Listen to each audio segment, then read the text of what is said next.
Hello guys, कैसे हैं आप सब लोग। गॉड लेवल के एपिसोड 74 के साथ हाजिर हूँ। तो लास्ट एपिसोड के एंड पे हम लोगों ने देखा था कि वहाँ पर फाइट स्टार्ट होने वाली है दो ग्रुप्स के दरमियान में। एक तरफ बिमिंग और जिंग सुसु ने हाथ मिला लिया है, जबकि दूसरी तरफ मास्टर फैंग और फोरफादर ने हाथ मिला लिया है। बिमिंग जिंग सुसु से कहता है मुझे वो राइनोसोरस मॉन्स्टर जिंदा चाहिए क्योंकि मैं उसको स्टडी करना चाहता हूँ। वो उसे कहती है मैं कोशिश करूंगी, मैं तुम्हारे लिए इसको जिंदा पकड़ लूं। जिंग सुसु ऊपर की तरफ जंप करती है और उस राइनोसोरस के ऊपर अटैक करती है। जिंग सुसु के पास उसकी अपनी एक छोटी सी तलवार होती है, जबकि राइनोसोरस के पास उसका एक बड़ा सा बैट होता है। सुसु जैसे उसके ऊपर अटैक करती है, वो अपने बड़े से उस बैट को सामने की तरफ करते हुए उसके अटैक को ब्लॉक कर लेता है। जबकि दूसरी तरफ मास्टर फैंग भी अपनी पावर्स को रिलीज करते हुए अपने पंख निकाल लेते हैं और साथ ही अपने एक स्पेशल स्किल जिसका नाम 9 सन्स बर्निंग मिरर होता है उसको यूज करते हैं और उड़ते हुए जिंग सुसु के ऊपर चले जाते हैं और कहते हैं इसको जलाकर हाक कर दो। लेकिन जैसे ही वो जिंग सुसु पर अटैक करने वाले होते हैं, उसी वक्त बिमिंग का स्केलेटन गन उड़ता हुआ आता है और उनके ऊपर अटैक करता है और वो पीछे की तरफ हट जाते हैं।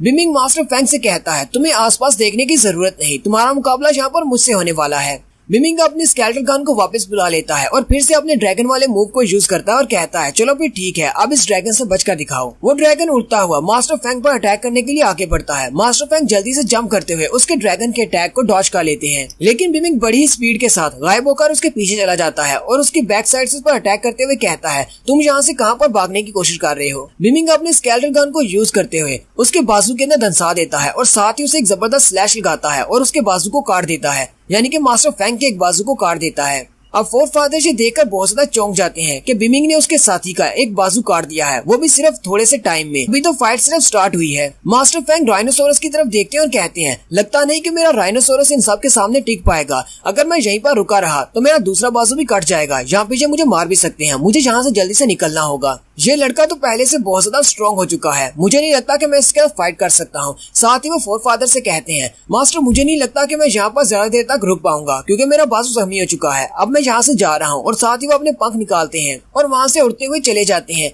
जबकि फोरफादर जी देखकर काफी ज्यादा हैरान हो जाते हैं और कहते हैं ये तो यहाँ से चला गया, मेरा सारे का सारा प्लान फेल हो गया। वो बिमिंग से कहते हैं अभी के लिए तो मैं यहाँ से जा रहा हूँ, लेकिन तुमसे इस बात का बदला जरूर लूंगा और एक दिन मैं तुमसे ये सारे का सारा खजाना भी छीन लूंगा। फोरफादर अपने साथियों को लेकर वहाँ से भाग जाते हैं। गुड नाउ बिमिंग से कहता है ये तो यहाँ से भाग रहे हैं, क्या हम इनका पीछा करें। बिमिंग उसे कहता है नहीं, हम लोग इनका पीछा नहीं करेंगे क्योंकि फोरफादर काफी ज्यादा स्ट्रॉन्ग है। हो सकता है कि सामने उन्होंने कोई ट्रैप बिछाया हो, हम लोग इनका पीछा करके उस ट्रैप में फंसना नहीं चाहते, इन्हें यहाँ से जाने दो। उसी वक्त उन्हें पीछे किसी चीज के गिरने की आवाज आती है। बिमिंग पीछे की तरफ देखता है तो राइनोसोरस नीचे गिरता है और जिंग सुसु उसके ऊपर पाँव रखकर खड़ी होती है। जिंग सुसु बिमिंग से कहती है अब जबकि मैंने इस राइनोसोरस को हरा दिया है, चलो अब हम लोग इस बारे में बात करते हैं कि हम लोग इस फायर ऑफ पुरगाटरी को आपस में कैसे बांटने वाले हैं। और साथ ही जिंग सुसु कहती है अब जबकि फोरफादर यहाँ से निकल चुके हैं और हम दोनों बचे हैं तो मुझे तुमसे एक और बात भी करनी है, हम लोग थोड़ी सी बिजनेस डील करते हैं। बिमिंग उसे कहता है अब तुम्हें किस किस्म की बिजनेस डील करनी है। वो उसे कहती है मैं भी यहाँ पर नए सिटी में स्टार अलायंस वालों से बचकर यहाँ पर अपना बिजनेस सेटअप करना चाहती हूँ क्योंकि स्टार अलायंस वालों के साथ बिजनेस करना इतना ज्यादा आसान नहीं है। मैं भी यहाँ पर नए सिटी में अपनी ब्लैक पकोडा के बिजनेस को सेटअप करूंगी, लेकिन उसके लिए तुम्हें भी कुछ करना होगा, ये सब कुछ तुम्हें फ्री में नहीं मिलेगा,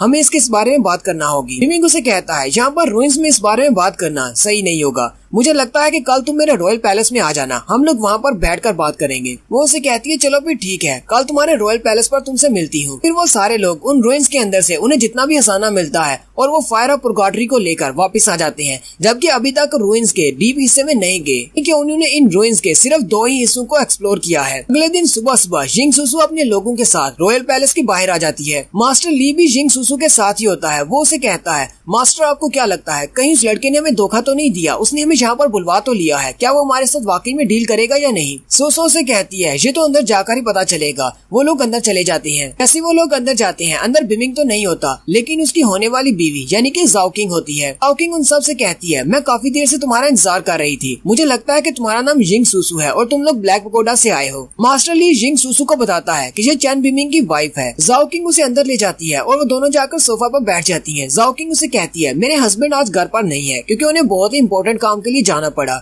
इसलिए मैं यहाँ पर बैठी हूँ तुम्हारे साथ उस डील को पूरा करने के लिए जो कि उसने तुमसे करने के लिए कहा था। जिंग सुसु से कहती है लेकिन मेरी डील तो बिमिंग के साथ थी, मैं उसके साथ ही बात करूंगी। तो साथ ही वो ज़ाओ किंग से कहती है तुम ये बात अच्छी तरह से जानती होगी कि ब्लैक पगोडा वाला बिजनेस बहुत बड़ा है। हमारी ब्लैक पगोडा की ऑर्गेनाइजेशन हर तरफ फैली हुई है, हमने हर जगह पर अपना बिजनेस फैला रखा है। अगर हम लोग यहाँ पर नए सिटी में अपना बिजनेस शुरू करते हैं और अपनी ब्लैक पगोडा की यहाँ पर मैनेजमेंट करते हैं और इससे तुम्हारा नया सिटी बहुत जल्दी तरक्की करेगा। सिर्फ एक ही साल में तुम्हारे नए सिटी को हम सबसे ऊपर ले आएंगे और इसके लिए हमारी सिर्फ एक ही शर्त है कि इस न्यू सिटी में जितनी भी तुम्हारी शॉप्स हैं उसका आधा हमें चाहिए, यानी कि आधी शॉप्स हमें चाहिए ब्लैक पगोडा वालों को। ज़ाओ किंग उसकी बात सुनकर हैरान हो जाती है और कहती है नहीं ऐसा नहीं हो सकता, हम लोग आधी शॉप्स में नहीं दे सकती। वो उसे कहती है लेकिन ऐसा क्यों, एक्सप्लेन करो। ज़ाओ किंग उसे कहती है ऐसा नहीं हो सकता क्योंकि हमारे पास जितनी भी शॉप्स हैं उनमें से ज्यादातर शॉप्स तो पहले से बिक चुकी हैं। मेरे पास सिर्फ 30% शॉप्स बची हैं, उनमें से भी मुझे अपनी कुछ फैमिलीज को वो शॉप्स देनी है। अगर तुम चाहो तो मैं सिर्फ 10% तुम्हारे लिए रख सकती हूँ। मास्टर ली चिल्लाते हुए ज़ाओ किंग से कहते हैं लेकिन ऐसा कैसे हो सकता है, हम सिर्फ 10% क्यों लेंगे, हम लोग ब्लैक पगोडा वाले हैं, एक बड़ी बिजनेस कम्युनिटी, 10% शॉप से हमारा क्या होगा। जिंग सुसु उसकी तरफ घूर कर देखती है और मास्टर ली चुप हो जाते हैं। जिंग सुसु ज़ाओ किंग से कहती है मैं तुम्हारी परेशानी को समझ सकती हूँ, सिटी लॉर्ड की वाइफ होने के नाते तुम्हें सारे लोगों का ध्यान रखना पड़ेगा, लेकिन मेरे पास एक और सोल्यूशन है जिससे हम दोनों का फायदा हो जाएगा। तो मेरी नई डील ये है कि हम लोग यहाँ पर अपनी ब्लैक पगोडा की कोई नई बिल्डिंग नहीं बनाएंगे, लेकिन इसके बदले में तुम यहाँ पर हमें कुछ वेयर हाउसेज दे दो। हम लोग यहाँ पर जितना भी माल आएगा और यहाँ से जाएगा उस सब को कंट्रोल करना चाहते हैं। हम लोग डायरेक्टली यहाँ पर बिजनेस नहीं करेंगे, तुम्हारी फैमिलीज वाले उस माल को खरीद कर उसका बिजनेस करेंगे और ऐसा करने से हमें जितना भी प्रॉफिट होगा हम उसका 30% हर महीने तुम्हारे मैंशन में पहुंचा दिया करेंगे। ज़ाओ किंग कहती है ये लड़की तो बहुत ज्यादा होशियार है, बिजनेस करने की माहिर है, लेकिन इसको नहीं लगता कि मैं भी इसके जितनी समझदार हूँ। ये चाहती है कि मैं इसको बहुत सारे वेयर हाउसेज दे दूं ताकि ये बाहर से जितना भी माल आएगा और जितनी भी सप्लाई जहाँ से जाएगी उसको ये खुद कंट्रोल करना चाहती है। इससे ऐसा होगा कि हमारी जितनी भी फैमिलीज हैं उनको ब्लैक पगोडा से अपना माल खरीदना पड़ेगा। इससे तो ये हमारे सारे के सारे बिजनेस पर कब्जा कर लेंगे, क्योंकि अगर ये सप्लाई को रोक देंगे तो हमारी फैमिलीज को खरीदने के लिए कुछ भी नहीं मिलेगा। ज़ाओ किंग उसे कहती है मैं सिर्फ 10% दुकानें तुम्हें दे सकती हूँ, इससे ज्यादा कुछ भी नहीं। और रही बात तुम्हें कुछ वेयर हाउसेज देने की, तो मैं तुम्हें कोई भी वेयर हाउस नहीं दे सकती, क्योंकि मुझे लगता है कि तुम लोग सारे बिजनेस को मोनोपोलाइज करना चाहते हो। अगर मेरी जगह पर यहाँ पर चैन बिमिंग भी होता तो वो भी तुम्हारी इस बात को रिजेक्ट कर देता, वो भी इस ऑफर को कभी नहीं मानता। जिंग सुसु भी उसकी बात सुनकर काफी ज्यादा हैरान हो जाती है, जबकि ब्लैक पगोडा के जो लोग उसके साथ आए होते हैं वो कहते हैं मास्टर ये लोग तो हमें कुछ भी नहीं समझ रहे। जब हम लोग फीनिक्स सिटी में गए थे बिजनेस करने के लिए तो फीनिक्स सिटी के मास्टर फेंग हमसे खुद मिलने के लिए आए थे और उन्होंने हमसे खुद ही डील की थी, लेकिन हमें यहाँ पर खुद आना पड़ रहा है और फिर भी ये हमारी ऑफर्स को नहीं मान रहे। ये लोग अपने आप को समझते क्या है। ज़ाओ किंग हंसते हुए कहती है क्या तुम लोग उस मास्टर फेंग की बात कर रहे हो जिसके शहर पर मेरे हस्बैंड ने कब्जा कर लिया है। वो बंदा तो अपने शहर को भी नहीं बचा पाया, फिर वो तुम्हारे साथ बिजनेस क्या करेगा। हम लोग उसके जैसे तुम्हारे साथ डील नहीं कर सकते, हम लोग उससे बहुत ज्यादा लो क्लास के हैं। जिंग सुसु से कहती है मिसेस चैन बिमिंग यहाँ पर तुमने जो भी हमारे साथ बात की है मैं उस बात से जरा भी एग्री नहीं करती। तुम्हें इस बात का डर नहीं है कि हम लोग जाकर स्टार लाइंस वालों के साथ हाथ मिला लेंगे और तुम्हारे नए सिटी के बारे में बहुत कुछ उनको इन्फॉर्मेशन दे सकते हैं जिससे वो तुम लोगों पर अटैक कर सकते हैं। ज़ाओ किंग उसे कहती है मैं तुम्हें सिर्फ 10% दुकानें दे सकती हूँ और अगर तुम्हें जाकर स्टार लाइंस वालों के साथ हाथ मिलाना है तो तुम खुशी खुशी जाकर हाथ मिला सकती हो, मेरे हस्बैंड तुम्हें भी साथ ही मार डालेंगे। जिंग सुसु उसकी बात सुनकर गुस्सा हो जाती है और जल्दी से खड़ी हो जाती है और कहती है चलो फिर देखते हैं तुम्हारा ये नया सिटी हमारी ब्लैक पगोडा की मदद के बिना कितने दिन तक टिक पाता है। साथ ही वो अपने लोगों से कहती है चलो यहाँ से चलते हैं, हमारी इनके साथ डील नहीं हो सकती। जबकि गु डाओ और डोंग फेंग जियो वो भी उनको छुप कर देख रहे होते हैं। गु डाओ कहता है मेरी भाभी तो बहुत ज्यादा इम्प्रेसिव है, तुमने देखा उसने कैसे इनके साथ बिजनेस की बात की। जियो से कहती है हाँ मुझे पता था, मेरी एल्डर सिस्टर बहुत ज्यादा अच्छी है, उसका दिमाग बहुत ज्यादा तेज चलता है और बिजनेस के मामले में वो बहुत ज्यादा सियानी है। नेक्स्ट सीन डीमन रिफाइनिंग टावर के अंदर का दिखाया जाता है। बिमिंग डीमन रिफाइनिंग टावर के अंदर जाता है जहाँ पर उसने उस रोइन के अंदर से मिलने वाले उस बड़े से मॉन्स्टर के स्टैचू को रखा होता है। वो उसे स्टडी करने के लिए डीमन रिफाइनिंग टावर के अंदर आता है। बिमिंग गु डाओ से पूछता है क्या जिंग सुसु यहाँ से चली गई। वो उसे कहता है हाँ वो लोग चले गए और वो बहुत ज्यादा गुस्से में थी। उसने ये भी कहा है कि वो स्टार अलायंस वालों के साथ जाकर हाथ मिला लेगी और हमारे ऊपर अटैक करेगी। बिमिंग कहता है चलो ठीक है उन्हें जाकर हाथ मिलाने दो, इससे ज्यादा कोई फर्क नहीं पड़ता, ये तो सिर्फ एक ब्लैक बिल्डिंग वाले हैं। वैसे भी ज़ाओ किंग बाहर है, वो इन सब के साथ डील कर सकती है। ये तो बहुत ही अच्छा है कि ज़ाओ किंग बहुत ज्यादा समझदार है। गूडाओ बिमिंग से कहता है, लेकिन तुम इस स्टैचू को घूर घूर कर क्यों देख रहे हो? ये तो वही स्टैचू है जो हम लोग रुइन से वापस लेकर आए हैं। लेकिन तुम्हें ऐसा तो नहीं लगता कि आउटर स्पेस से आया हुआ डीमन यही स्टैचू है? बिमिंग कहता है, हाँ मुझे पता है कि ये ब्रॉन्ज का बना हुआ एक स्टैचू है, लेकिन इसे देखकर मुझे अजीब सी फीलिंग्स आ रही हैं। मुझे इसे देखकर ऐसा लगता है जैसे कि इस पीतल के स्टैचू के अंदर एक मॉन्स्टर छुपा हुआ है, या फिर ऐसा लग रहा है जैसे गरम गरम पीतल को इसके ऊपर डालकर एक मॉन्स्टर को स्टैचू बना दिया गया है।